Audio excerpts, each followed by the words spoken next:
আসসালাম।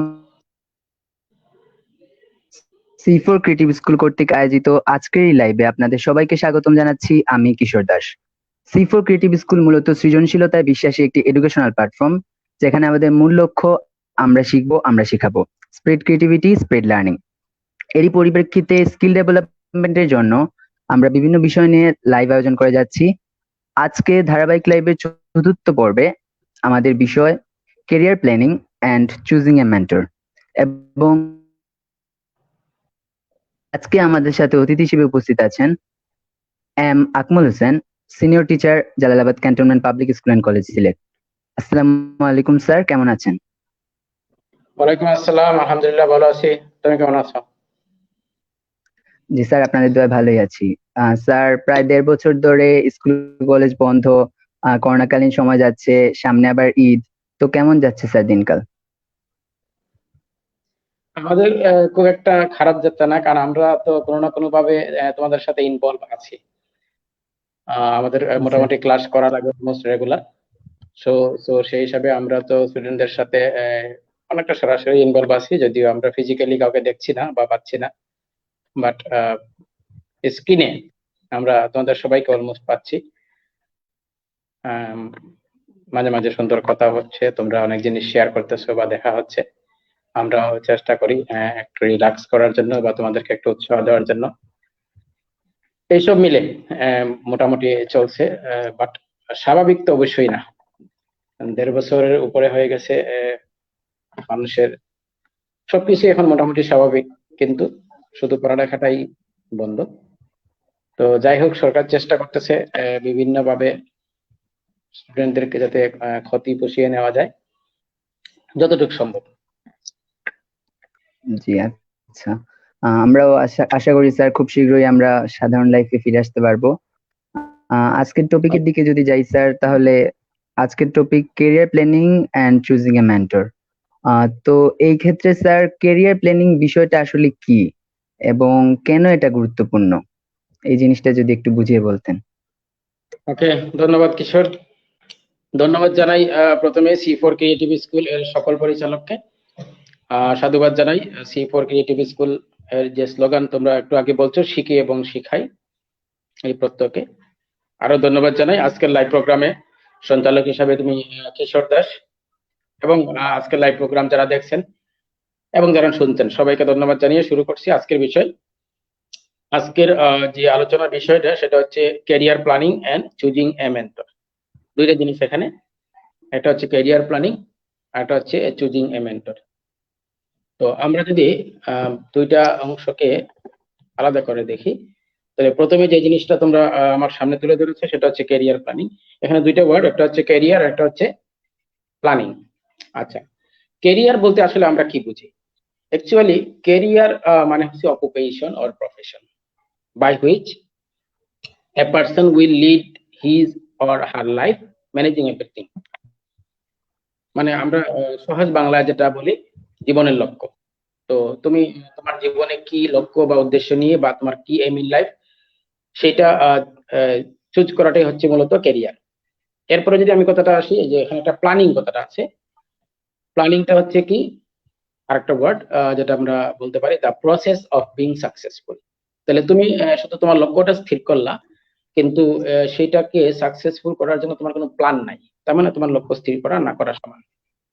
সো যদি আমরা টার্মটা যখন প্রথম টার্মটার কথা বললাম যে ক্যারিয়ার প্ল্যানিংটা যদি এখন বিশ্লেষণ করি, তাহলে সেটা হচ্ছে কি the process of being successful to reach the goal, this is career planning.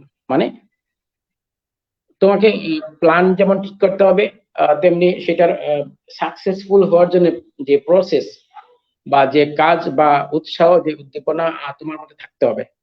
আর সবচেয়ে বড় কথা, তোমার মধ্যে কনফিডেন্স থাকতে হবে। যে কোনো স্টুডেন্ট, আমরা দেখি আসলে স্টুডেন্টরাই কিন্তু মূলত স্টুডেন্ট লাইফে তারা তাদের লক্ষ্যটা স্থির করে, এবং বাস্তবায়ন কিন্তু তারা স্টুডেন্ট লাইফ দিয়েই সেটা শুরু করে, এবং স্টুডেন্ট লাইফ দিয়েই কিন্তু সেটা বাস্তবায়ন করে। তো সেই হিসাবে আমরা এটা বলতেই পারি যে জীবনের লক্ষ্য ঠিক করা যেমন জরুরি, সেই অনুযায়ী কি চেষ্টা করে সফল হওয়াটাও কি জরুরি। এই হলো মোটামুটি ক্যারিয়ার প্ল্যানিং। এরপরে যদি আমি আসি, পরের টার্মটা হচ্ছে চুজিং মেন্টর। এখানেও দুইটা ওয়ার্ড, একটা হচ্ছে চুজিং, একটা হচ্ছে মেন্টর। সো চুজিংটা যদি আমরা বলি, the word choosing is selecting, মানে সিলেক্ট করতে হবে, নির্ধারণ করতে হবে। আর হচ্ছে একটা ওয়ার্ড হচ্ছে মেন্টর। মেন্টর বিষয়টা হচ্ছে, আমরা যদি বলি মেন্টরটা একজন টিচার বা একজন গাইড, আমরা বলতে পারি ইজিলি যে একজন গাইড বা একজন টিচার বা ইনস্ট্রাক্টর বা কাউন্সিলর, সেই হিসাবে আমরা কি ধরে নিতে পারি যে মেন্টর চুজিং করাটাও কি ক্যারিয়ার প্ল্যানিং এর সাথে ওতপ্রোতভাবে জড়িত। কিশোর। ভেঙে ভেঙে বুঝিয়ে দিলেন। তারপরও আপনাদের যদি কারো কোনো কোয়েশ্চন থাকে এই বিষয়গুলো নিয়ে আজকের লাইভ সেশনে, আপনারা কমেন্ট বক্সে কমেন্ট করে জানিয়ে দিবেন। আচ্ছা, তাহলে স্যার পরের প্রশ্ন, একজন মানুষকে কোন বয়স থেকে আসলে ক্যারিয়ার প্ল্যানিং নিয়ে ভাবা উচিত, বা একটা সার্টেন এজ কি লিমিটেড? চমৎকার কথা বলছো। আমরা যদি এই বিষয়টা বলি যে আসলে কোন বয়স থেকে ক্যারিয়ার প্ল্যানিং নিয়ে ভাবা উচিত, মানুষ কিন্তু আসলে অনেক ছোট সময় থেকে ক্যারিয়ার প্ল্যানিং নিয়ে ভাবে। বাট আমরা প্রাতিষ্ঠানিকভাবে বা প্রকৃত অর্থে যদি বলি, তাহলে সেটা হবে মূলত 6 বা 7 থেকে, ক্লাস 6 বা 7 থেকে, 12-13 বছর থেকে শুরু করে 18 বছর, এর মধ্যে কিন্তু তোমাকে এই কাজটা করতে হবে, ক্যারিয়ার প্ল্যানিং এর কাজটা। কারণ 18 বছর আমরা জানি দ্যাট ইজ 12 লেভেল, মানে 12 ক্লাস বা দ্বাদশ শ্রেণী ক্রস করে ফেলবা। এরপরে কিন্তু তোমার আর খুব একটা ক্যারিয়ার প্ল্যানিং নিয়ে খুব একটা সুযোগ নাই, সো আগেই করে ফেলতে হবে। যেমন আমি যদি বলি যে তুমি ডাক্তার হতে চাও, তাই না? তো তুমি জি। এই ক্লাস 8 পাস করে তুমি বিজনেসে ভর্তি হইলা, আবার তুমি তোমার ক্যারিয়ার নিয়ে চিন্তা করলে তুমি ডাক্তার হবে, তাহলে কি এটা পসিবল? না। অবশ্যই না। জি স্যার। সুতরাং তোমার প্ল্যানটা ওইখান থেকে মূলত হচ্ছে মাধ্যমিক লেভেল, আমরা যেটা বলি মাধ্যমিক লেভেল থেকে শুরু করতে হবে। এর আগেও কিন্তু আসলে মানুষের ক্যারিয়ার নিয়ে প্ল্যান করে বা ক্যারিয়ার নিয়ে চিন্তা করে, বাট সেগুলো অনেকটা স্থায়ী হয় না। 12 বছরের আগে বাচ্চারা অনেক কিছুই প্ল্যান করে। যেমন আমি যদি রবীন্দ্রনাথের কথায় আনি, তো আমরা জানি রবীন্দ্রনাথ ছোটবেলা খেয়াঘাটের মাঝি হতে চেয়েছিলেন। তো আসলে কি রবীন্দ্রনাথ খেয়াঘাটের মাঝি হতে পারছেন বা হইছেন? না স্যার। না। কেন হন নাই? কারণ হচ্ছে এটা অনেক ছোট সময়ের কথা। যখন বাচ্চারা যা দেখে সে তাই হতে চায়। আমি আমার ছেলের কথাই বলি। আমার ছেলে যখন ওই ছোট সময়, বলতে হবে তার বয়স 8 এরকম, 3 তে পড়ে, 4 এ পড়ে বা 2 তে পড়ে। তখন সে ওই যে জিওগ্রাফিক চ্যানেলে কি দেখতো যে বড় বড় গাড়িগুলো পাহাড়ের উপর দিয়ে বেয়ে ওঠে, মনস্টার ট্রাক তার বাসায়। সে আমারে বলতো যে সে এই মনস্টার ট্রাকের ড্রাইভার হবে। বাট এখন কিন্তু সে এই কথাটা আর বলে না। তার মানে আমরা যে বিষয়টা আচ্ছা। বলতে পারি যে 12 বছরের আগে একটা বাচ্চা যাই বলুক না কেন, এটা আসলে সে যা দেখে তাই বলে, এটা তার কোনো প্ল্যান প্রোগ্রাম ছাড়াই বলে। আর 12 বছরের পর থেকে বা 13 বছরের পর থেকে, দ্যাট ইজ ক্লাস 6-7 এর পর থেকে কিন্তু সে অনেকটা প্ল্যান করেই বলে। আমি যদি আরেকটা উদাহরণ দিই তোমাদের সামনে, সেটা হচ্ছে বারাক ওবামাকে আমরা চিনি। তিনি আমেরিকার জি দুইবারের স্যার। প্রেসিডেন্ট ছিলেন, তাই না? তিনি কিন্তু একজন জি স্যার। কৃষ্ণাঙ্গ প্রেসিডেন্ট। একবার নয়, দুইবার তিনি কিন্তু নির্বাচিত হয়েছিলেন আমেরিকার প্রেসিডেন্ট হিসাবে। তো মজার বিষয় হচ্ছে, বারাক ওবামা যখন ক্লাস 7 স্টুডেন্ট, তখন তার টিচার তার ক্লাসে এইম ইন লাইফ, মানে তোমার জীবনের লক্ষ্য রচনা লিখতে দিলেন। বারাক ওবামা লিখলেন যে হুম। আমি বড় আমেরিকার প্রেসিডেন্ট হতে চাই। তো এটা যখন তার টিচার দেখলেন, তিনি একটু মৃদু হাসলেন, এবং তার ফ্রেন্ডরা যখন বুঝতে পারলো, তারা রীতিমতো তাকে নিয়ে একটু হাসি তামাশাই করলো যে is it possible for you, তুমি কৃষ্ণাঙ্গ, তুমি আমেরিকার প্রেসিডেন্ট হবা, এটা তো সৌটা।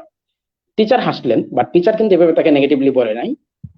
তো টিচার তাকে জিজ্ঞেস করছে, তুমি কি সত্যি সত্যি কথা বলছো, এটা কি মনে প্রাণে বলছো? বারাক ওবামা বলছে, জি sir, I am confident, I hope I will be do, মানে আমি এটা করে দিব, বা আই উইল বি, আমি হব। তো এই যে একটা জিনিস, এটা কিন্তু 12-13 বছরের একটা ছেলের, এটা শুধুমাত্র এই মানে মন থেকে ভাষা ভাষা পাবে না, বা যা দেখছে তা না, সে কিন্তু ডিপলি এটা চিন্তা করছে যে আমি, আমার পক্ষে এটা সম্ভব। আর এটাই কিন্তু আল্লাহ তাআলা কবুল করে নিছেন। সো কেউ যদি লজিক্যালি সাপোর্ট করে কোনো ক্যারিয়ারকে, সেটা 12 বছর বয়সে হোক আর 15 বছর বয়সে হোক, তাহলে কিন্তু সে এই অনুসারে কি নিজেকে প্রস্তুত করবে, এবং সে সফলতার মুখও দেখবে, আমার আমার যেটা মনে হয়। কিশোর।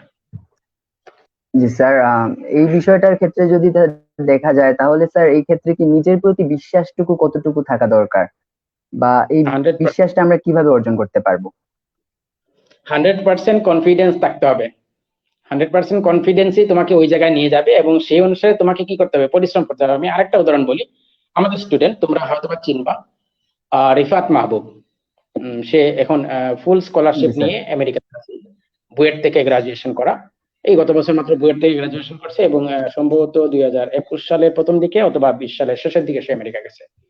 যাই হোক, তো আমি তার কথাটা যদি বলি যে একজন স্টুডেন্টের কনফিডেন্স কিভাবে তাকে ওই পর্যায়ে নিয়ে যেতে পারে, সেটা হচ্ছে সে যখন ইন্টার পাস করে আমাদের এখান থেকেই, কলেজ থেকে, সে 1 থেকে পড়ছে, এখানে 12 পাস করার পরে মেডিকেলের রেজাল্ট দেওয়ার পরে তার সাথে আমার একদিন দেখা হলো, আমাদের স্কুলে আসছিল সে।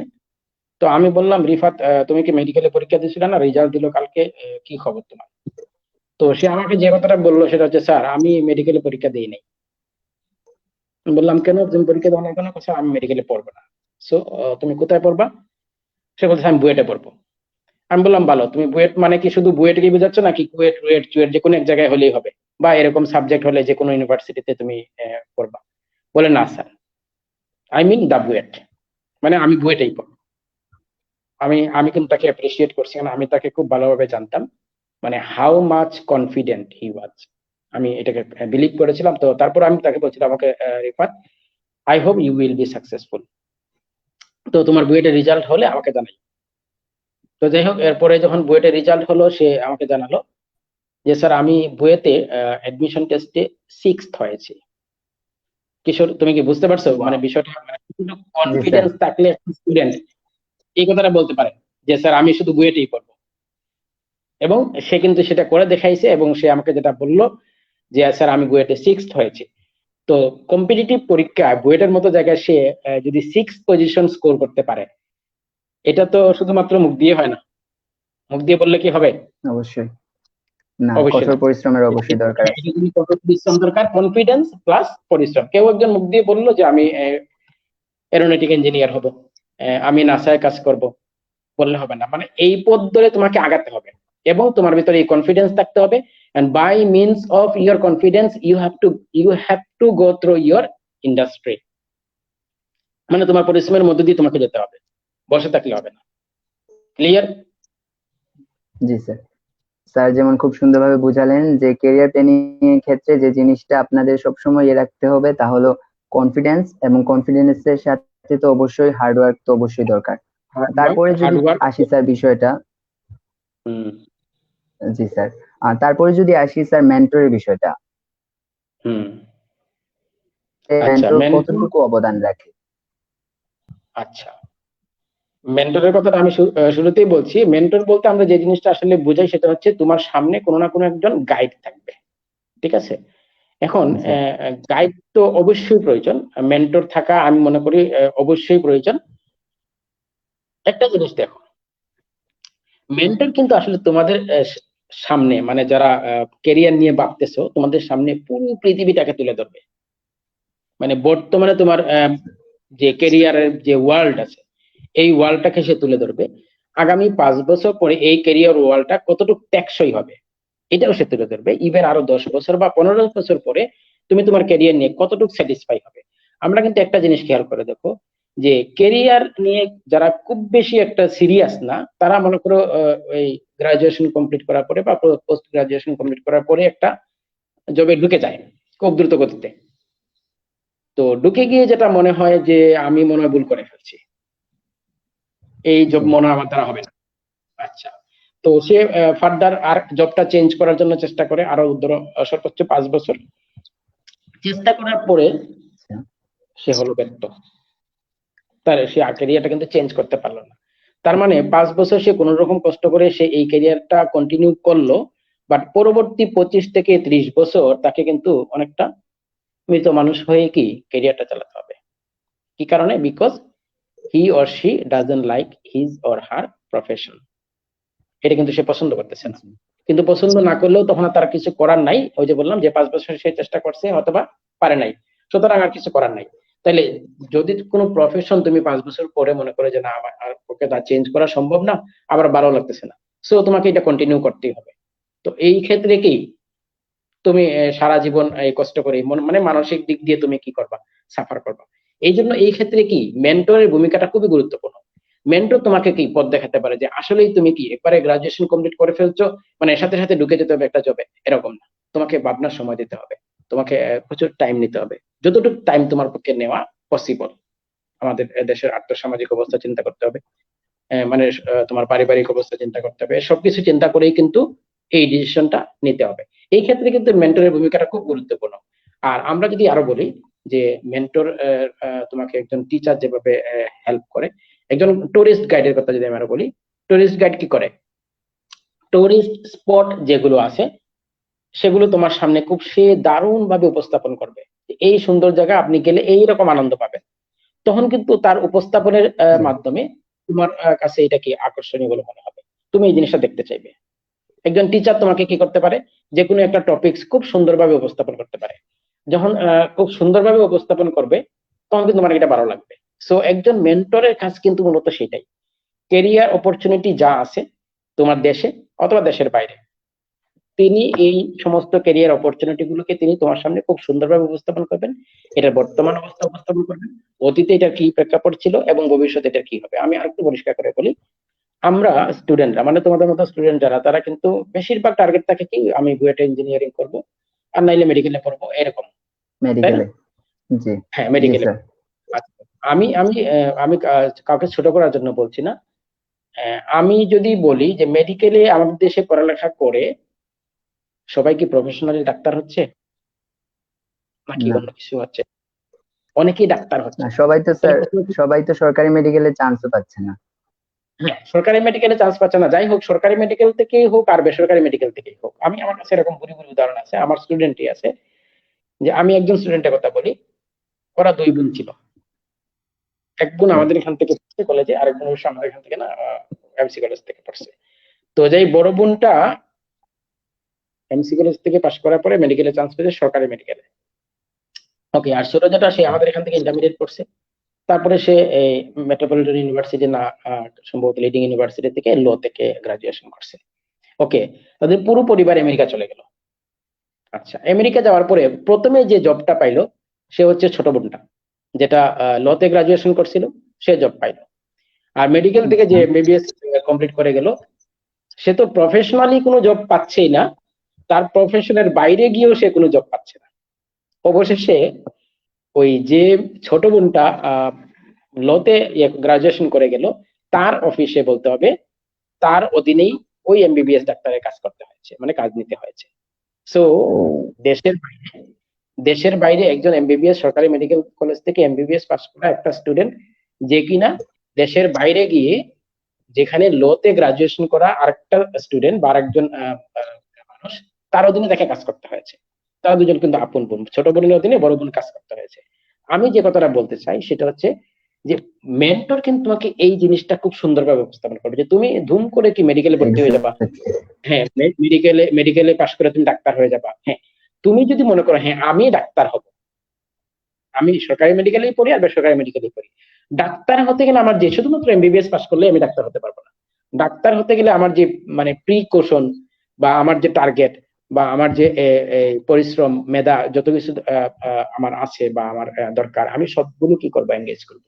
And I will be a doctor, doctor, doctor in word. শুধুমাত্র কি মানে নামে ডাক্তার নয়, প্রকৃত অর্থে কি হবো, ডাক্তার হবো। যদি কেউ সেটা ইয়ে করে, হাজার হাজার মানুষ এমবিবিএস পাস করতেছে, কিন্তু ডাক্তার তো আর হাজার হাজার হচ্ছে না। না, তো এমবিবিএস পাস করলেই কি আমি প্রফেশনালি ডাক্তার হয়ে গেলাম তা না, তোমাকে কি করতে হবে, বাই ওয়ার্ড তোমাকে ডক্টর হতে হবে। ডক্টর হতে হবে। তো এই জন্য কিন্তু তোমার মেন্টরের প্রয়োজন আছে। শুধুমাত্র যে হুজুগে সবাই সায়েন্সে পড়েছি, আমরা সবাই ডাক্তারিতে মেডিকেলে চান্স পেয়ে যাব বা আমি চান্স পাবো, চান্স পাইলে ডাক্তার হয়ে যাব, ডাক্তার মানে এমবিবিএস পাস করলে ডাক্তার হয়ে গেলাম, এরকমটা না। আমি কি বুঝাতে পারছি? তা- জি স্যার, খুব ভালোভাবে আপনি বুঝিয়েছেন, আশা করি আপনারা সবাই বুঝতে পেরেছেন। স্যার, একটা কমেন্ট এসেছে, এলা হ্যাঁ, চৌধুরী লিখেছেন, সমস্যাটা হচ্ছে অনেক ক্ষেত্রেই সঠিক গাইডলাইন পাওয়া যায় না। এই গুড। ক্ষেত্রে যদি স্যার বলতে হয়, তাহলে একজন মেন্টর চুজ করতে গেলে আমরা তার কি কি বৈশিষ্ট্য দেখে তাকে চুজ করব, বা গুড। কিভাবে আমি বুঝবো যে তিনি আমার পারফেক্ট মেন্টর? এটা হচ্ছে তার প্রশ্নের উত্তরটা দিই, যে অনেক ক্ষেত্রে দেখা যায় কি গাইডলাইন পাওয়া যায় না। আচ্ছা, আমি জি আমার পার্সোনাল লাইফের কথা বলি, তোমাদের কথা না জি সেটা। স্যার। আমি মনে করি আচ্ছা একটা হাই স্কুলের টিচার।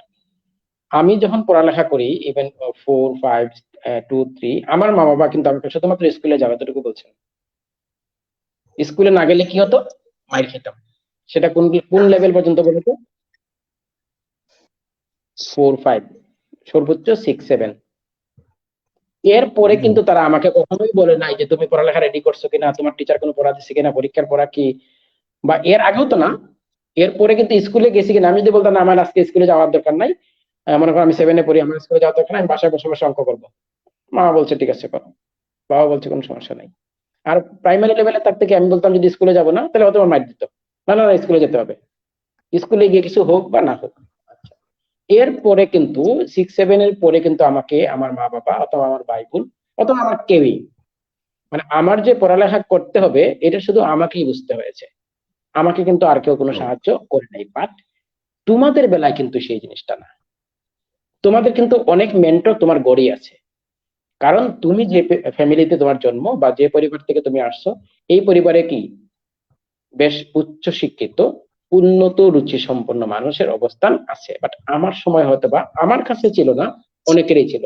যাদের ছিল, আসলে আমি যদি বলি যাদের ছিল, আমার চেয়ে খারাপ রেজাল্ট নিয়েও তারা অনেক ভালো জায়গায় আছে।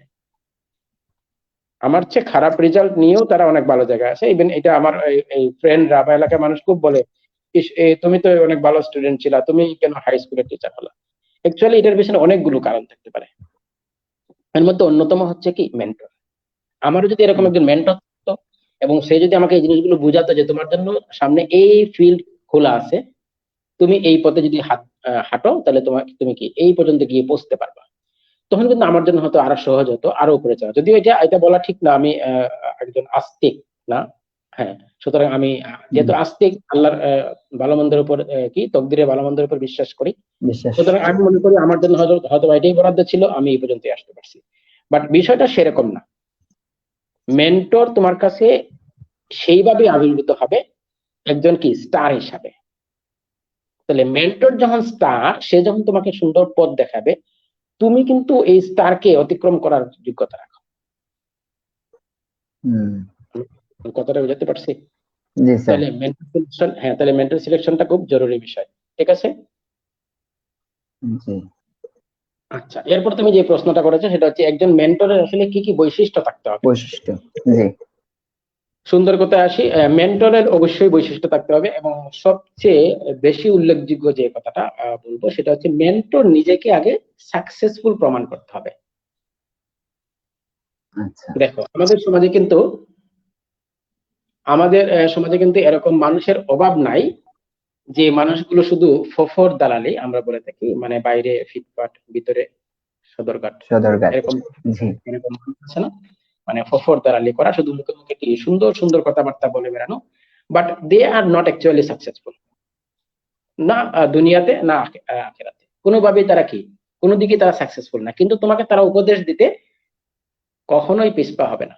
কিছু পাবে। তাহলে মেন্টরের অন্যতম বৈশিষ্ট্য হতে হবে সেটা, যা the person I will follow him or her, মানে তাকে আমি ফলো করবো, এরকম হতে হবে মেন্টরকে। সে যদি নিজে সাকসেসফুল না হয় তাহলে কি ভাই আমি তাকে ফলো করবো? না স্যার। না। সুতরাং তাকে প্রথম জিনিস হতে হবে তাকে নিজে সাকসেসফুল হতে হবে। আরেকটা জিনিস হচ্ছে মেন্টরের যদি বৈশিষ্ট্যের মধ্যে বলি, তাকে সবসময় ইতিবাচক মানসিকতা পোষণ করতে হবে। ইতিবাচক মানসিকতা বলতে কি বুঝি? মনে করো পজিটিভ তুমি বলো মাইন্ডসেট। যে আমি নাসার ইয়ে হবো, প্রকৌশলী হবো, আচ্ছা। এরোনটিক ইঞ্জিনিয়ার হবো। এখন তুমি তোমার বাবাকে যখন বললা যে বাবা আমি তো নাসার ইঞ্জিনিয়ার হতে চাই, বাবা তো আসলে জিনিসটা জানেই না। অথবা মনে করো আমার বড় ভাইকে বললাম, বড় ভাই এই জিনিসটা হয়তো বা ভালো করে জানেই না। অথবা আমার বড় ভাই বা কেউই কি এই বিষয়ে নাসার প্রকৌশলী হতে হলে কি লাগে বা কতটুকু যোগ্যতা লাগে বা কতটুকু কিভাবে পড়ালেখা করতে হয়, কিছুই জানেন না। আমি আমার পাড়া প্রতিবেশী বড় ভাইকে বললাম যে বড় ভাই আমি ভবিষ্যতে নাসার বিজ্ঞানী হবো। বড় ভাই বললো ইস এর কাজ আচ্ছা। নাই, তুমি নাসার বিজ্ঞানী হয়ে যাবে, তুমি থাকো কোথায় চিন্তা করতে হবে না। মানে তুমি যে লেভেলে আছো এই লেভেল থেকে তুমি নাসার বিজ্ঞানী হবে, নাসার কি আর মানুষ নাই যে তোমার এখান থেকে তোমার মতো মানুষকে নিতে হবে? এই ধরনের লোকদের থেকে দূরে থাকতে হবে। সো তোমার মেন্টর যে কেউ হতে পারে সেটা ঠিক আছে, বাট এই মেন্টরকে হতে হবে সবসময় কি পজিটিভ চিন্তার অধিকারী, ইতিবাচক। ইতিবাচক হতে হবে। জি। আরেকটা জিনিস, আরেকটা বৈশিষ্ট্য কথা যদি আমরা বলি, তাহলে যেটা বললাম একটু আগে কথা কাজে তার মিল থাকতে হবে। হ্যাঁ, আরেকটা অন্যতম বৈশিষ্ট্য হচ্ছে যেটা বললাম যে মেন্টর চাইবেন তুমি তাকে অতিক্রম করো। এখন দেখো, মেন্টর যদি চান যে তুমি তাকে অতিক্রম করো, স্বাভাবিকভাবে কিন্তু আমরা সমাজে যে জিনিসটা দেখি, আমাদের ভিতরে একটা ঈর্ষা কাজ করে। যে আমি মনে করো জি এমবিবিএস, আমার আরো অনেক গুলো প্রফেশন আছে। এখন আরেকজন যদি আমাকে টপকে যায়, তাহলে তো আমি ছোট হয়ে গেলাম। বাট মেন্টর কিন্তু এটা কখনোই চাইবে না। যেমন মনে করো একজন টিচার, আমি হাই স্কুলের টিচার, আমি কি চাইবো আমার স্টুডেন্টরা সব হাই স্কুলের নিচে থাকুক? হাই স্কুলের বেশি টিচার হোক না, বা প্রাইমারি স্কুলের টিচার হোক, বা পিয়নের চাকরি করুক, বা ক্লার্কের চাকরি করুক, আমি কি এটা চাইবো? না, না স্যার। অবশ্যই না। আমি চাইবো কি আমার স্টুডেন্ট পৃথিবীর একবারে সর্বোচ্চ শিখরে কি পৌঁছুক, যাতে আমি প্রাউড ফিল করি আমার স্টুডেন্টের নাম নিয়ে। যেমন আমি একটু আগে বললাম একটা স্টুডেন্টের কথা, রিফাত মাহবুব, মানে আই ফিল প্রাউড অফ হিম।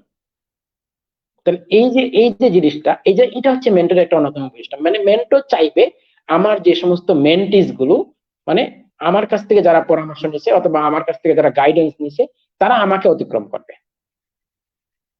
যদি যদি সেইটা একজন মেন্টর চাইতে পারে, সেইটাই হচ্ছে মেন্টরের অন্যতম প্রধান বৈশিষ্ট্য। আর এই ক্ষেত্রে মেন্টর কিন্তু তোমার এই অর্জনটা তোমার মা বাবা অথবা তোমার টিচার এর বাইরে খুব একটা মানুষে চাইবে না।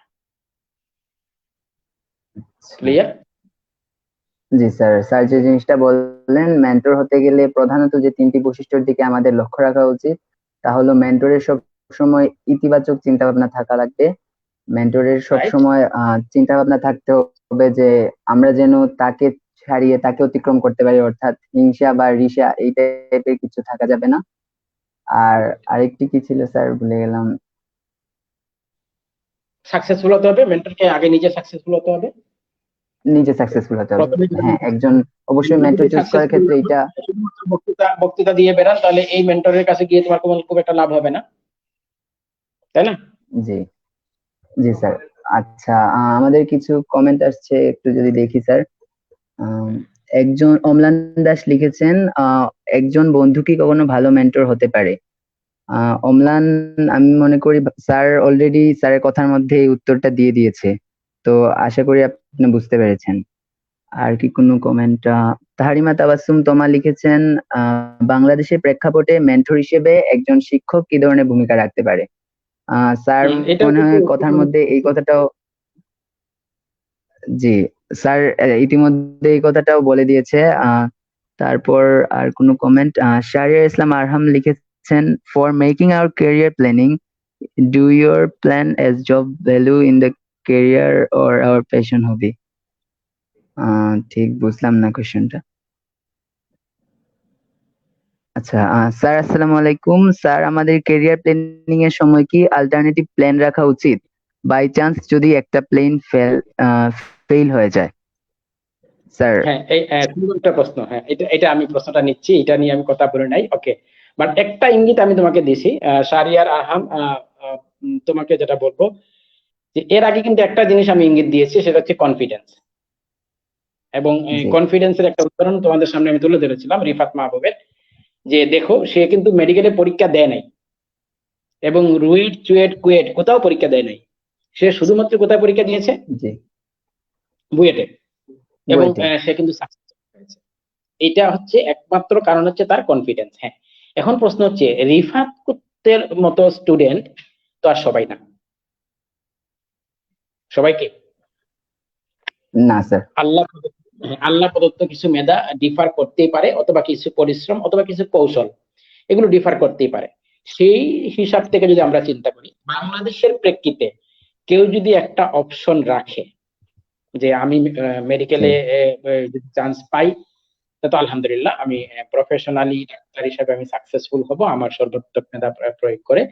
বাট যদি আমি মেডিকেলে চান্স না পাই, এই একটা যদি থেকে গেল, তার মানে এখানে প্রথম জি বিষয়টা হচ্ছে আমার কনফিডেন্স লেভেলটা একটু নিচে। জি, নিচে না? অনেকটা অবশ্যই। নিচে। মানে মেডিকেলে মনে করো 1500 স্টুডেন্ট চান্স পাবে, বাট এই 1500 এর মধ্যে আমি থাকবো না, অথবা মনে করো 1800 স্টুডেন্ট চান্স পাবে। জানেন এখন মনে হয় 1800 স্টুডেন্ট চান্স পায়। তার মানে আমি এই 1800 স্টুডেন্টের মধ্যে আমি একজন চিন্তা করতে পারি, আবার পারি না, এরকম একটা কি কনফিউশন আমার মধ্যে কাজ করে। এরকম ক্রিয়েট স্টুডেন্টদের করে, জন্য হ্যাঁ। কি করতে হবে? হ্যাঁ, একটা অল্টারনেট রাখা যেতে পারে, বাট এটা কিন্তু আসলে মানে অল্টারনেট রাখাটা কিন্তু আসলে কনফিডেন্সের অন্তর্ভুক্ত নয়। অল্টারনেট তো অল্টারনেটই। জি আমি কি বুঝাতে পারছি? জি ইউ হ্যাভ টু জি be sir sir confident and determined to do what you want. তো যে বললাম না, আরো একটা উদাহরণ যেটা দিলাম যে বারাক ওবামার কথা। জি বারাক ওবামা কিন্তু কোনো অপশন নিয়ে বলেন নাই। এবং হুম এইটা তিনি যেটা বলছেন, এটা কিন্তু একজন, মানে আমেরিকার প্রেসিডেন্ট হবে 8 বছরের মধ্যে বা 4 বছরের মধ্যে কয়জন? Sorry undoubtedly. সো এই জি একজনকে নিয়ে টার্গেট করা, একটা পোস্ট নিয়ে টার্গেট করা, একটা পজিশন নিয়ে টার্গেট করা, কতটুকু কনফিডেন্স থাকলে এটা বলা যায়। সো আমি আরহামের উদ্দেশ্যে আবারও বলছি, হ্যাঁ তুমি বাংলাদেশের প্রেক্ষিতে বলতেছো, বাংলাদেশের প্রেক্ষিতে তুমি যদি অপশন রাখতে চাও বা অল্টারনেটিভ চিন্তা রাখতে চাও, রাখবা, বাট এটা কোনো মানে কনফিডেন্টের অন্তর্ভুক্ত হবে না। ক্লিয়ার? জি স্যার আশা করি শাহরিয়ার ইসলাম আরহাম ভাইয়া আপনি কোয়েশ্চনটার আনসার যথাযথভাবে পেয়ে গেছেন। তারপরে যদি আপনার কিছু বুঝতে বাকি থাকে তাহলে আবার কোয়েশ্চেন করতে পারেন। তারপরে আরেকটা কমেন্ট আসছে স্যার, শেখ আবির আলী বলেছে সার্টিফিকেট কি তাহলে ম্যাটার করে না? আচ্ছা, সার্টিফিকেটটা কি আমি আগে বলি, সার্টিফিকেটটা কি জিনিস। আমি যা করি তার তার স্বীকৃতিটাই হচ্ছে সার্টিফিকেট। জি এম আই কারেক্ট? জি স্যার আমি বুয়েটের অ্যাডমিশনের জন্য প্রিপারেশন নিলাম, বুয়েটে হুম ভর্তি হওয়ার জন্য চান্স পেলাম, this is also A certificate. আমি বুয়েট থেকে গ্রাজুয়েশন করলাম, I have got hmm another certificate. আমি বুয়েট থেকে গ্রাজুয়েশন করার পর আমি মনে করো কোনো না কোনো জবের জন্য দেশে হোক দেশের বাইরে হোক অফার পেলাম, this is also another certificate. তাহলে আমার হুম, সার্টিফিকেটটা দিয়ে তো আমি কিছু করতেছি না, আমার না কাজের মাধ্যমে আমি কি পাচ্ছি? সার্টিফিকেট পাচ্ছি। পাচ্ছি। কাজ, যে কাজের লেভেল যতটুকু বা আমার পরিশ্রমের লেভেল যতটুকু, আমার মেধার লেভেল যতটুকু, সার্টিফিকেট কিন্তু ঠিক ততটুকু। সার্টিফিকেটের উপর ভর করে, সার্টিফিকেট কোনো সিঁড়ি নয় আমার জন্য। সিঁড়ি কি? না না। আমি যে কাজগুলো করতেছি, আমি যতটা সিঁড়ি বা যতটা স্টেপ ক্রস করছি, সার্টিফিকেট কিন্তু আমাকে ঠিক ততটাই লিখে দিচ্ছে যে আপনি 10টা সিঁড়ি বা 10টা স্টেপ ক্রস করেছেন, তাই না? জি আর স্যার এটার নামই তো সার্টিফিকেট গুলো কি দেয়, মনে করো এ দে, এ প্লাস দে, তারপরে কি দে, বি দে, বি সি দে। সি তার মানে জি কি এই বি আর সি কি আমাকে পরবর্তীতে ডি পাওয়ায় নাকি এ পাওয়ায়? না, আমি যা পাই তার স্বীকৃতিটা হচ্ছে certificate. So certificate is not a means to go had. Clear? Clear. Sir আমি যে বিষয়ে লক্ষ্যে পৌঁছাতে চাই, মেন্টর কি সেই বিষয়তেই পারদর্শী হতে হবে? অম্লান ভাইয়া আগে। আচ্ছা স্যার আপনি। অম্লান যে প্রশ্নটা করেছে সেটা হচ্ছে, আমি যদি বলি এক কথায়, না, মেন্টর মানে তো এই না যে আমি একজন ডাক্তার হতে চাই তার মানে আমার মেন্টর শুধু একজন ডাক্তারই হতে হবে। আমি বুয়েটে পড়ালেখা করে ইঞ্জিনিয়ার হতে চাই, আমি নাসায় কাজ করতে চাই, তার মানে আমার মেন্টর নাসায় কাজ করতে হবে এমন না। বাট নাসার ভূত ভবিষ্যৎ যে জানে, মেডিকেলের ভূত ভবিষ্যৎ যে জানে, আজকে মেডিকেলের যে স্টুডেন্টদের যে কন্ডিশন, আজ থেকে 5 বছর পরে স্টুডেন্টদের কি কন্ডিশন হবে, প্লাস মেডিকেল সায়েন্সে পড়ালেখা করে আমি কি পাবো বা আমি কতটুকু করতে পারবো, বা অন্য যে কোনো প্রফেশনের কথাই বলি, সেটা 10 বছর পরের ভবিষ্যৎ কি, এই বিষয়টা যে আমার সামনে খুব সুন্দরভাবে তুলে ধরতে পারবে, সেই আমার মেন্টর হতে পারে, যে কোনো প্রফেশনের হোক। বাট আমি যেটা তাহলে বললাম যে শুরুতে একটা বলছিলাম যে তাকে সাকসেসফুল হতে হবে। জি সাকসেসফুল বলতে আমি কি বুঝি? প্রফেশন বা ক্যারিয়ারের দিক দিয়ে কি হতে হবে? সাকসেসফুল হতে সাকসেসফুল হবে এবং তাকে হ্যাপি হতে হবে, তার সে যে প্রফেশনটাতে আছে সেটা নিয়ে সে কি কি হতে হবে? হ্যাপি হতে হবে। হ্যাপি হতে হবে। জি স্যার আশা করি অম্লান রয় অর্ঘ্য আপনি আপনার কোয়েশ্চনটা বুঝতে পেরেছেন। যারা যারা কোয়েশ্চেন করেছেন তাদেরকে অসংখ্য ধন্যবাদ। আবার এখন যারা জয়েন করেছেন তাদের জানিয়ে দিতে যাচ্ছি যে আজকে ধারাবাহিক লাইভের চতুর্থ পর্বে আমাদের topic career planning and choosing a mentor, এবং আমাদের সাথে গেস্ট হিসেবে আছেন M Akmal Hossain, senior teacher, Jalalabad cantonment public school and college, Sylhet. আপনাদের যদি কারো কোনো কোয়েশ্চন থাকে তাহলে তা কমেন্ট বক্সে জানিয়ে দিন। স্যার আরেকটা কোয়েশ্চেনে যদি ফিরি, মেন্টরের ক্ষেত্রে যে কথাগুলো বললাম, মানুষ তো সাধারণত তিন ধরনের হয়, এক্সট্রোভার্ট, ইন্ট্রোভার্ট, এমবিভার্ট। তো এই ক্ষেত্রে স্যার একজন ইন্ট্রোভার্ট যে সবসময় একা একা থাকতে পছন্দ করে, এরকম একজন ব্যক্তি কি কখনো একজন ভালো মেন্টর হতে পারে? আমি যদি এই প্রশ্নটা তোমাকেই করি তাহলে তুমি না যে কোনো একটা বাচ্চাও দিতে পারবে।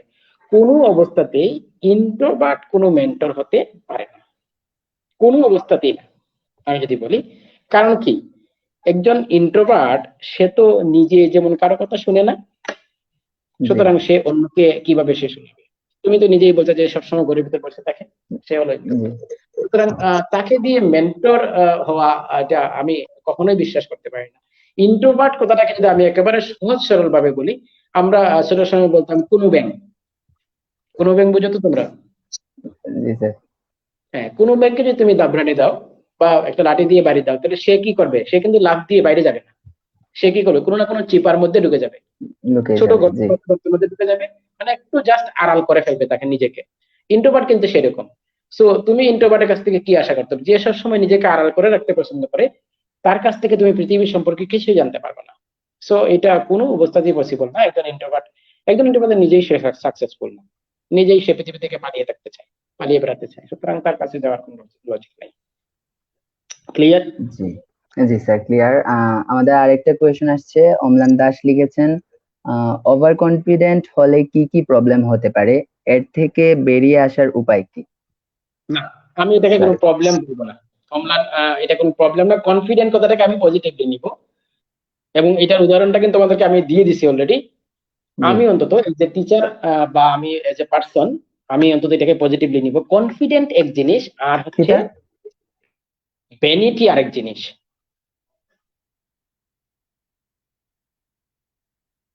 আমি কি বুঝাতে পারছি? কনফিডেন্ট এবং ভ্যানিটি, এটাকে আমরা আলাদা করতে হবে। ওভার কনফিডেন্ট বলি, আমি কনফিডেন্টই বললাম। কনফিডেন্ট এবং ভ্যানিটি এক জিনিস না। ভ্যানিটিটা হচ্ছে কি, মানে ফাঁকা গর্ববোধ করা। ফাঁকা গর্ববোধ বলতে আমরা কি বুঝি? যে আমার ভিতরে যে যোগ্যতা নাই, আমি জি এই যোগ্যতার চেয়ে বেশি কিছু পারি বলে মানুষের কাছে প্রচার করতে পারি। এটাকে জি আমরা অনেক সময় ওভার কনফিডেন্ট বলে ফেলি। বাট জি অ্যাকচুয়ালি আমার ভিতরে যে যোগ্যতা আছে সেই যোগ্যতার উপরে যখন আমার ফেথ থাকবে, এটার নামই হচ্ছে কনফিডেন্ট। এটা তুমি ওভার কনফিডেন্ট বলো আর কনফিডেন্ট বলো, আমি বলবো you should be confident yourself, because তোমার সম্পর্কে তুমি ছাড়া এর চেয়ে বেশি কেউ জানে না। জি তুমি যখন কোনো কথা বলতেছো, মনে করো তুমি এই কথাটা কতটুকু সত্য বলতেছো, কতটুকু মিথ্যে বলতেছো, আমি আকমল স্যার কিন্তু জানি না, বাট তুমি জানো। সঠিক। হ্যাঁ, আমি যা বলতেছি যে এটা কতটুকু সত্য কতটুকু মিথ্যা, একমাত্র আমি বলতে পারবো, আর কেউ বলতে পারবে না। সুতরাং ওভার কনফিডেন্স বলো আর কনফিডেন্স বলো, সেটা সম্পূর্ণ তোমার এখতিয়ার, তুমি চিন্তা করবা। এটাকে আলাদা করার কোনো যৌক্তিকতা নাই। এবং আমি আরো পরিষ্কার করে দিলাম যে ভ্যানিটি আর কনফিডেন্সের মাঝে পার্থক্যটা, যদি তুমি ভ্যানিটি ফিল পার্থক্য করো, আছে। তাহলে তুমি ওভার কনফিডেন্স, আমরা সাধারণত অনেক সময় এটা বলে থাকি যে তুমি না বলছিলা তুমি এটা করবা, বাট অ্যাকচুয়ালি তুমি এটা পারো নাই। হুম। তার মানে তোমাকে সেটা দিবে যে আসলে তোমার এই কনফিডেন্স তোমার নাই বা এই যোগ্যতা তোমার নাই, তুমি মানে ফাঁকা বলি আওড়াইছো। তো সেটা হবে না, ঠিক আছে? জি। অম্লান অম্লান দাস, আপনাকে অসংখ্য ধন্যবাদ কোয়েশ্চনটা করার জন্য। আপনি আশা করি আনসারটা পেয়ে গেছেন। স্যার, আরেকটা কোয়েশ্চন ছিল, traditional one on one mentoring, distance mentoring এবং গ্রুপ মেন্টরিং, প্রধানত এই তিন ধরনের মেন্টরিং প্রচলিত। তো এই রাইট। তিন ধরনের মেন্টরিং এর মধ্যে কোন মেন্টরিংটা বেশি কার্যকর, বা একজন মানুষের জন্য কোনটা সবচেয়ে বেশি সুফল বয়ে নিয়ে আসে? গুড। ওকে, চমৎকার প্রশ্ন। তাহলে আমি আগে একটু সংক্ষেপে, একেবারে সংক্ষেপে বলি। ওয়ান ওয়ান কি ওয়ান অন ওয়ান মেন্টরিং বলছো, ওয়ান অন এটাকে ওয়ান। অবশ্য হ্যাঁ ওয়ান টু ওয়ান মেন্টরিং বলে। আরেকটা তুমি বলছো জি। যে এটা হচ্ছে ডিস্টেন্স মেন্টরিং, এটা ডিস্টেন্স হচ্ছে মেন্টরিং। ওকে। আচ্ছা, জি সবচেয়ে বেশি প্রচলিত যে মেন্টরিংটা বা সবচেয়ে যেটা সহজলভ্য এবং সহজে প্রাপ্য বা সহজেই পাওয়া যায়, সেটা হচ্ছে ওয়ান টু ওয়ান মেন্টরিং বা ওয়ান অন ওয়ান মেন্টরিং, তুমি যেটা বলছো এটা। জি এখন প্রশ্ন হচ্ছে, এই ওয়ান অন ওয়ান মেন্টরিংটা কিন্তু আমরা সচরাচর আমাদের কাছের মানুষদের থেকে পেয়ে থাকি। আচ্ছা, আমি কি হুম, কাছের মানুষদেরকে সহজে পাবো নাকি দূরের মানুষদেরকে সহজে পাবো? অবশ্যই কাছের মানুষ। অবশ্যই কাছের মানুষদেরকে সহজে পাবো। আমার মা, এক্ষেত্রে আমার মা বাবা অথবা বড় ভাই অথবা বড় বোন অথবা সিনিয়র যে কেউ, যিনি সাকসেসফুল অথবা যিনি জি স্বপ্ন দেখাতে পছন্দ করেন, স্বপ্ন বাস্তবায়নে পথ দেখাতে পারেন এবং স্বপ্ন বাস্তবায়নে আমাকে সাহায্য করতে পারেন। কটা কথা বললাম? শুধু স্বপ্ন দেখাবেন স্বপ্ন না, স্বপ্ন বাস্তবায়নে সাহায্য বাস্তবায়ন করতে পারে। দেখাবেন এবং স্বপ্ন বাস্তবায়নে আমাকে সাহায্য করতে পারেন। তিনি জি কিন্তু আমার মেন্টর হতে পারেন, প্রকৃত অর্থে মেন্টর হতে পারেন। আর তার কাছ থেকে আমি যে মেন্টরিংটা নিচ্ছি, সেক্ষেত্রে কিন্তু আমি এবং ওই ব্যক্তি দুইজন জি একান্তভাবে তিনি কিন্তু সবগুলো জিনিস আমার সামনে তুলে ধরতে পারবেন, একবারে পুঙ্খানুপুঙ্খ বিশ্লেষণ করতে পারবেন, এবং আমার প্রশ্নগুলোর উত্তর তিনি একেবারে সরাসরি দিতে পারবেন। এবং তিনি কখনোই হুম, বোর ফিল করেন না। আমার একটা জায়গায় যদি আমি 5টা প্রশ্ন করি, 10টা প্রশ্ন করি, তাও তিনি কখনোই বোর হবেন না। কথাটা ক্লিয়ার? জি স্যার। এই হলো ওয়ান অন ওয়ান মেন্টরিং বা ওয়ান ওয়ান। On mentoring. আর যদি বলি আমি ডিস্টেন্স মেন্টরিং এর কথা, অ্যাকচুয়ালি জি ডিস্টেন্স মেন্টরিংটা অনেকটা এখন বলতে পারি আমরা অনলাইন মেন্টরিং এর মতো। এই জি ক্ষেত্রে এই ক্ষেত্রে সাধারণত এই মেন্টরিংটা প্রফেশনাল স্কিল ডেভেলপমেন্টে খুব বেশি কাজ করে, নট ক্যারিয়ার চুজিং। আমি ওকে। কি বুঝাতে পারছি? জি স্যার। প্রফেশনাল স্কিল ডেভেলপমেন্ট বলতে আমরা যেটা বুঝি, মনে হয় এখন প্যান্ডামিক সিচুয়েশন অফ কোভিড-19, আমাদের দেশে অনেক প্রফেশনাল লোক আছে। মনে করো আমি যদি বলি নার্সের কথা, নার্সরা পাশ জি করে গেছে আর 2 বছর আগে, বাট পাশ করার পরে ইন্টার্নি করা অবস্থায় অথবা ইন্টার্নি করার পরে তাদের কিছু প্রফেশনাল স্কিল ডেভেলপমেন্ট করতে হয়। তাহলে জি প্রফেশনাল স্কিল ডেভেলপমেন্ট করতে গেলে তাদের কি লাগে? বিভিন্ন ট্রেনিং লাগে। ট্রেনিং লাগে, হ্যাঁ। বাট এই প্যান্ডামিক সিচুয়েশনে মনে করেন এখন এই ট্রেনিং গুলো অনেকটা হয়তো পসিবল হচ্ছে না। তাহলে এইগুলার বিকল্প হিসাবে কি হচ্ছে? অনলাইনে বিভিন্ন ট্রেনিং হচ্ছে না? জি স্যার। হচ্ছে। তাহলে বর্তমান এই সময় যেটা অনলাইন, সবচেয়ে বেশি হ্যাঁ, কার্যকর।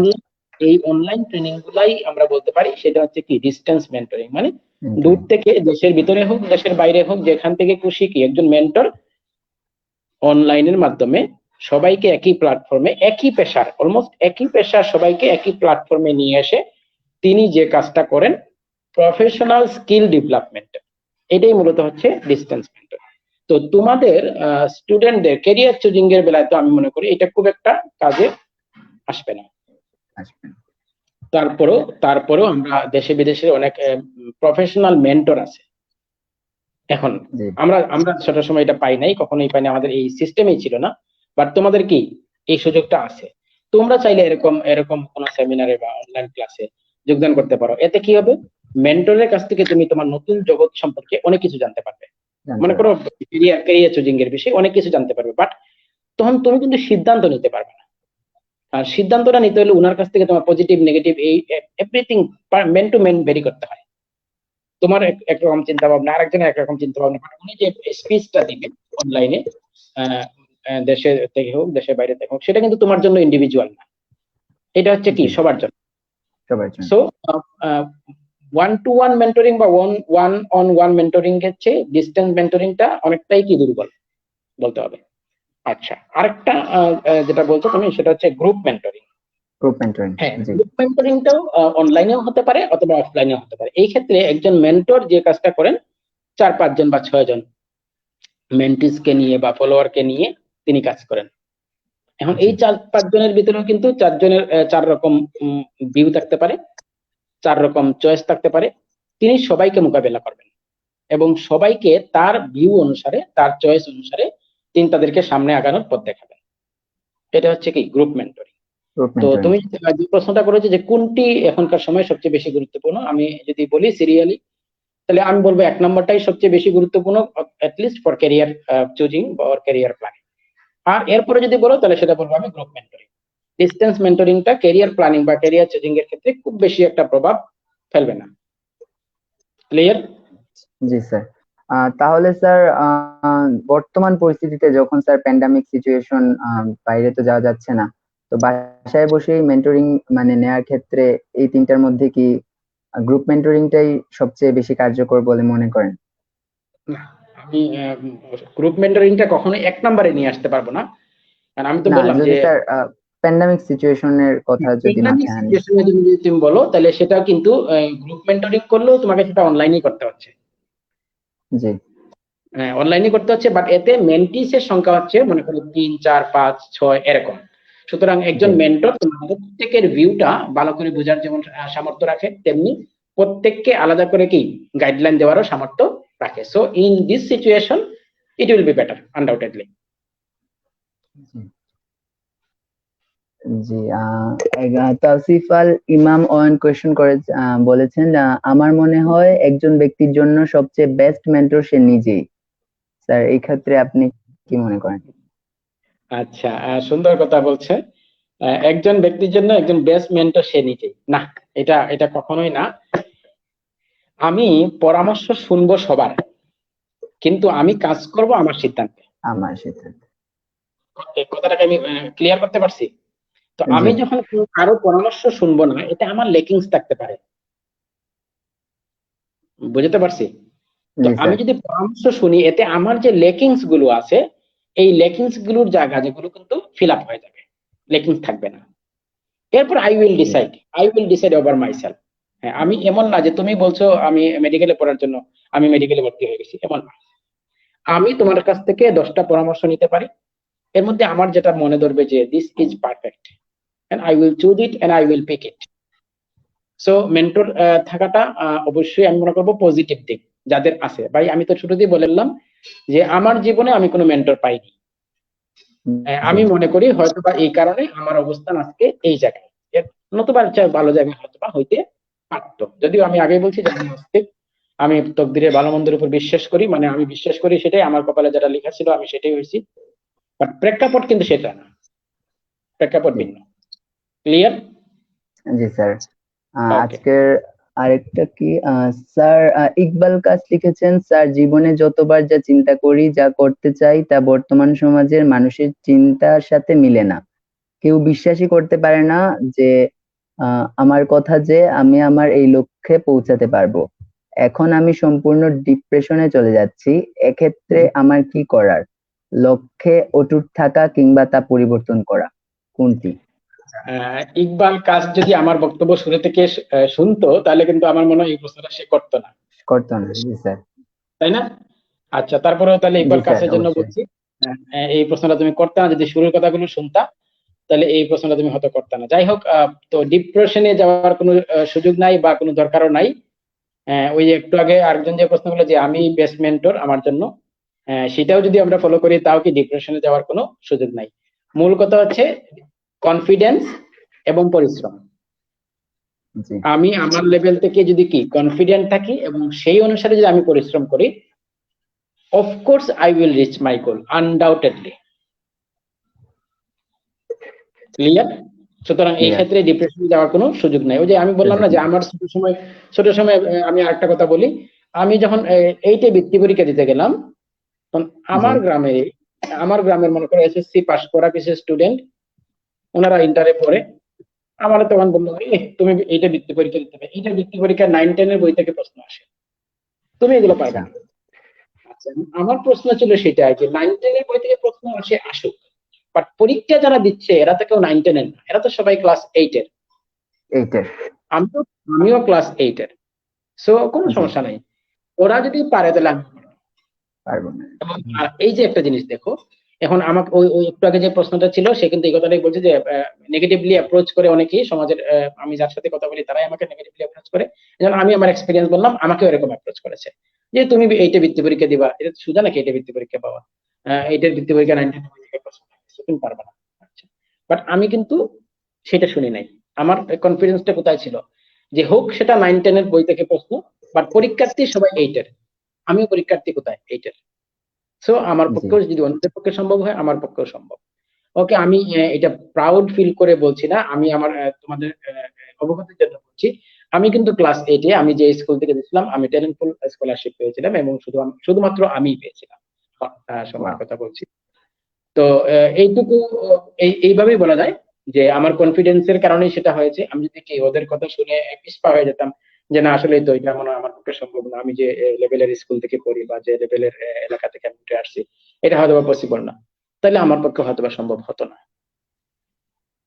ঠিক আছে। জি, ইকবাল কাজ ভাই, আপনি মনে হয় বুঝতে পেরেছেন। দয়া করে আপনি ডিপ্রেশনে যাবেন না, আপনার লক্ষ্যতেই অটুট থাকুন। স্যার, আজকের কোয়েশ্চন মোটামুটি সবগুলোই শেষ। তারপরও কিছু কমেন্ট আসছে। আয়ুব চৌধুরী লিখেছেন আয়ুব চৌধুরী লিখেছেন, আদাব স্যার, এখানে এত সুন্দর করে বুঝাচ্ছেন, ক্লাসে কিন্তু আপনার অন্য রূপটাই দেখি, শান্ত চোখের হুংকার যাকে বলে আর কি। স্যার, এই বিষয়ে কি বলতে যাচ্ছেন? ওকে, থ্যাংক ইউ। আচ্ছা, তাহলে আমি আইয়ুব, স্যার একটু একটা মিনিট, আরেকটা ইন্টারাপ্ট করলাম স্যার। আরেকটা আসছে স্যার, তারিমা তাবাসসুম তোমা বলেছে স্যার হচ্ছেন গভীর পানির মাছ। আচ্ছা, good, sir thank you very much. আচ্ছা, আমি আমি যে কথাটা বলি একটু আগের কথাটা, যে ক্লাসে আমি অন্যরকম মানুষ। ক্লাসে সাধারণত আমার দুইটা জিনিস কাজ করে। আমি যে বিষয়টা, প্রথম কথা হচ্ছে যে বিষয়টা আমি পড়াতে চাই সেটা সবার কানে পৌঁছাতে চাই। তোমরা জি ফলো করলে দেখবা, যারা আমার সাথে ক্লাস পেয়েছো, আমি কিন্তু ক্লাসে গিয়েই কোনো পড়া শুরু করি না। আমি জি আগে জি সবার চোখে, দৃষ্টি দেই। আমার চোখ নিশ্চিতভাবে সবার চোখের উপরে পড়ে, এবং সেটা একটু কড়াভাবে পড়ে। কড়াভাবে পড়ে এই কারণে যে আমি যেন সবাইকে আমার দিকে আকৃষ্ট করতে পারি। আচ্ছা বাট আমি কখনোই ক্লাসে গোপাল ভাঁড়ের গল্প বলে 10 মিনিট সময় নষ্ট করি নাই বা করি না না। হ্যাঁ, প্রাসঙ্গিক গল্প আমি বলি, সব জায়গায় বলি, যে আজকেও বললাম, অনেকগুলো বলছি নাকি বলে নাই? বলছেন স্যার, বলছি। অবশ্যই। আমি কিন্তু ক্লাসেও, হ্যাঁ, ক্লাসেও গল্প বলি, বাট প্রাসঙ্গিক। আর আমার মূল টার্গেট থাকে, মানে ক্লাসের স্টুডেন্টদেরকে আমার ক্লাসে ফিরিয়ে আনা। আমি যখন বুঝি যে এটা আমি করতে পারছি, তখন কিন্তু আমি ক্লাস শুরু করি, তার আগে না। আমি আবার একটা গল্প দিয়ে শেষ করি। সেটা হচ্ছে, জি আমাদের ক্লাস স্কুলে একজন টিচার ছিলেন, তোমরা নাম শুনছো কিনা জানি না, বাড়ি স্যার, ইমরানুল জি বাড়ি, স্যার। বাংলা পড়া। তোমরা যদি নাম শুনতে থাকো অথবা প্রজ্জ্বলে অথবা দেখো, যে ওনার স্ট্রোক করে উনি মারা গেছিলেন চাকরিরত অবস্থায়। তো যাই হোক, আমি স্যারের কথাটা এইটুকু বলবো যে স্যার খুব ভালো মেধার মানুষ ছিলেন, নজরুল গবেষক ছিলেন, এবং স্যারের লেখা অনেকগুলো বই প্রকাশিত হয়েছে। তোর মধ্যে একটা বই, নজরুল গবেষণা সংক্রান্ত একটা বই, ওনার কিন্তু ইংল্যান্ডের সেন্ট্রাল লাইব্রেরিতে স্থান পেয়েছে, এবং সেন্ট্রাল লাইব্রেরি থেকে ওনাকে ইনভাইটও করা হয়েছে একটা প্রোগ্রামে বা একটা সেমিনারে জয়েন করার জন্য। এটা হচ্ছে বাহ। ওনার পজিটিভ দিক। এত হুম। বড় মানের একজন টিচার ছিলেন, বাট সমস্যাটা ছিল, তিনি যখন ক্লাসে যেতেন, জি ক্লাসের ক্লাসের প্রতিটা স্টুডেন্ট কিন্তু স্যারকে ডিস্টার্ব করতো।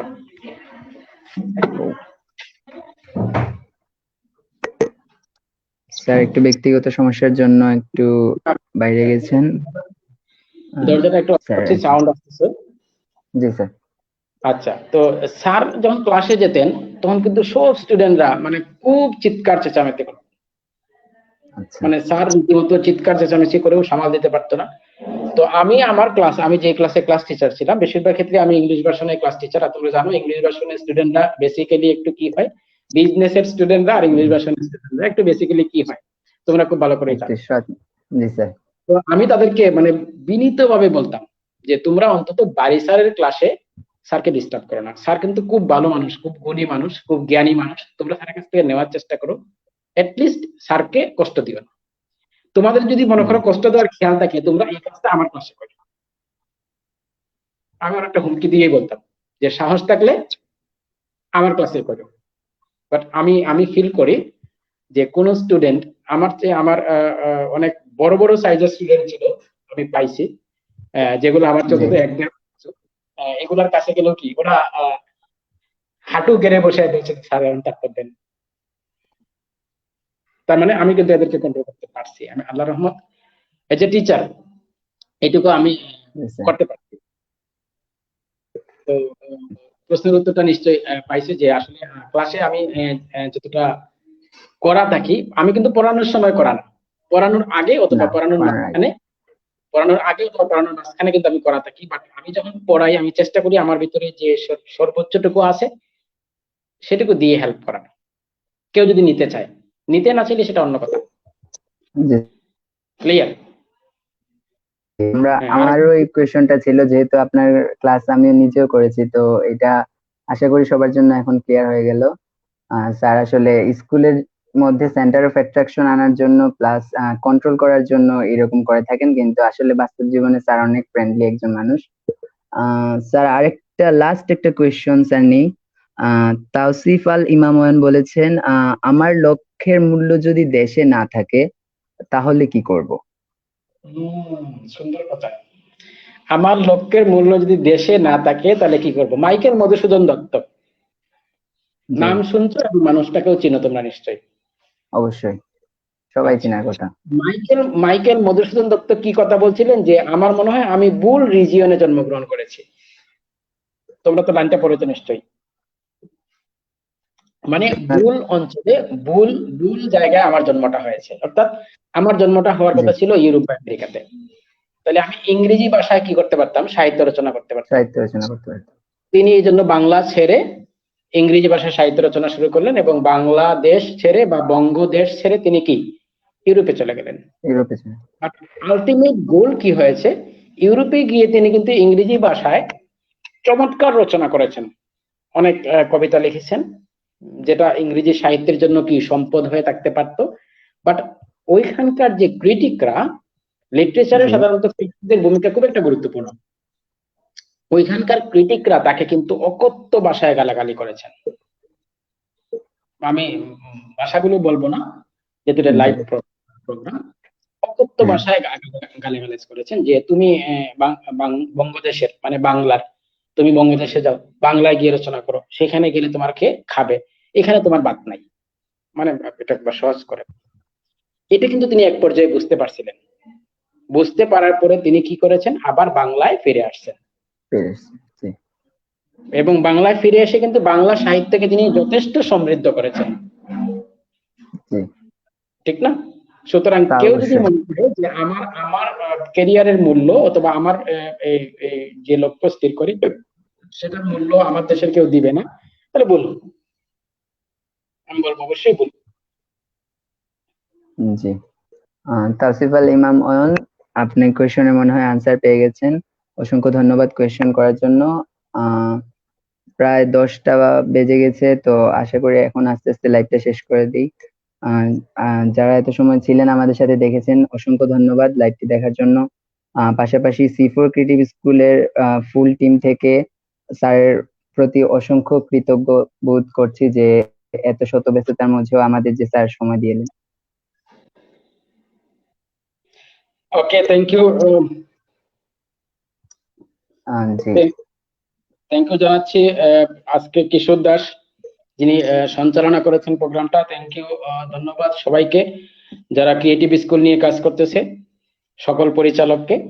আর আরো ধন্যবাদ জানাই আজকের এই প্রোগ্রাম, লাইভ প্রোগ্রাম যারা দেখছো এবং শুনছো, এবং ভবিষ্যতেও যদি এই লাইভ প্রোগ্রাম পুনঃপ্রচার হয়, যারা দেখবে বা শুনবে তাদের সবাইকে ভালো থাকুন সবাই। আল্লাহ হাফেজ। আম, জি সুপ্রিয় দর্শকবৃন্দ, আজকে আমাদের ধারাবাহিক লাইভের চতুর্থ পর্বের টপিক ছিল career planning and choosing a mentor, এবং আমাদের সাথে এত সময় গেস্ট হিসেবে উপস্থিত ছিলেন M Akmal Hossain, senior teacher, Jalalabad cantonment public school and college, Sylhet. Sir অনেক মূল্যবান কিছু কথা বুঝিয়েছেন, পাশাপাশি এত জটিল একটা বিষয়কে খুবই সহজ করে বুঝিয়েছেন। আশা করি আপনাদের সবার ভালো লেগেছে। পরবর্তী লাইভের আগ পর্যন্ত সবাই ভালো থাকুন, সুস্থ থাকুন, করোনা থেকে দূরে থাকুন। আসসালামু আলাইকুম।